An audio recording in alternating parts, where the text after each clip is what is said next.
টাকা হলে উধাও হওয়া যায়, এটা কিন্তু মানে যাদের উধাও হওয়ার চিন্তা ভাবনা, এটা সেই বলতে পারবে। আমার ওরকম চিন্তা ভাবনা নেই।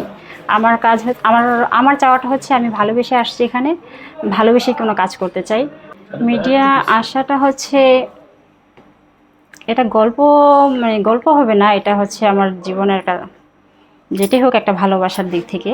কারণ আমি ছোট থেকেই খুব পছন্দ করতাম, যেমন শাবানা ম্যাডাম, ববিতা ম্যাডাম, মৌসুমী ম্যাডাম, শাবনূর ম্যাডাম, ওনাদের সিনেমা খুবই ভালো লাগতো। এবং যখনই ওনাদের সিনেমা দেখতাম তখনই মনে হয়েছে যে আমি যদি এরকম অভিনয় করতে পারতাম আমার কাছে খুবই ভালো লাগতো। কিন্তু আমি আসলে চিন্তাও করতে পারিনি যে আসলে আমি এই সময়টা আজকে মানে কাজ করতে পারবো এবং আপনাদের সামনে আসতে পারবো, কিছু বলতে পারবো, এবং আমার সিনেমা রিলিজেও যাচ্ছে।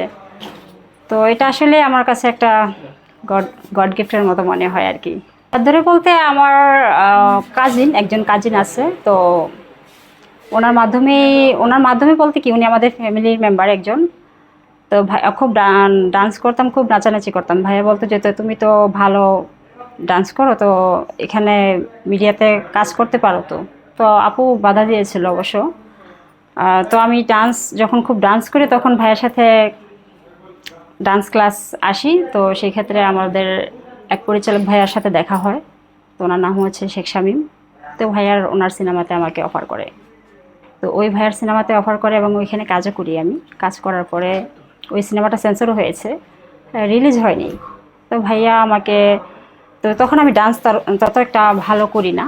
তো ওইখান থেকে ডান্স ওস্তাদ এই প্রিন্স খান, তো উনি আবার ডান্স একাডেমিতে ভর্তি করলো। তো সেইভাবেই মানে একের পর এক কাজ মানে করতে শুরু করে আর কি। ডান্স হয় ওইদিকে, আর এদিকে কয়েকটা সিনেমার অফার আসে। তো সেখানে আমার চরিত্র সিনেমাটা করা হয়। তার মাধ্যমে উদীয়মান সূর্য আর একটা সিনেমা, সেটাও সেন্সর হয়েছে। ইনশাল্লাহ এটার পর ওটাও রিলিজে আসবে আশাবাদী।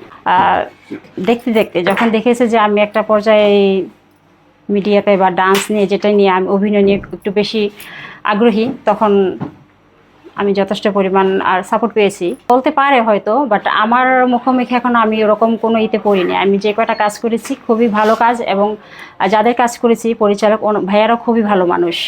তো সামনে কি সেটা আমি জানি না, বাট আমার যেগুলো আমি এই পর্যন্ত করেছি এবং আমি যাদের সাথে মিশেছি তারা অত্যন্ত ভালো মানুষ। কারণ এটা আমি মন থেকেই বলছি। এখানে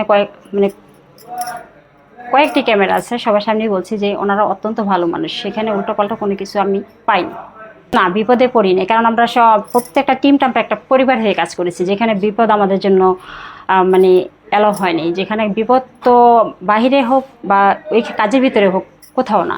আমরা প্রত্যেকটা আর্টিস্ট আমরা একটা পরিবার হয়ে কাজ করেছি। তো এখানে না মানে ওনারা প্রথমত জিনিসটা যেহেতু ডান্স করতে হবে, আর আমার ফ্যামিলির মানুষ একটু অন্যরকম। তো সেক্ষেত্রে যে আমি ডান্স করব, গান করব, প্রথমত নিতে পারিনি। তো আমার আগ্রহ বা আমার চেষ্টা, তো সেক্ষেত্রে আমি বলেছি যে আমি কাজ করলে, যেহেতু মিডিয়া খারাপ না, আমি বলেছি যে খারাপ না, সেটা আমি তোমাদেরকে আমার মাধ্যমে আমি বুঝিয়ে দেবো এটা খারাপ না। সবাই খারাপ করে না, আর সবার চোখে এটা খারাপ না।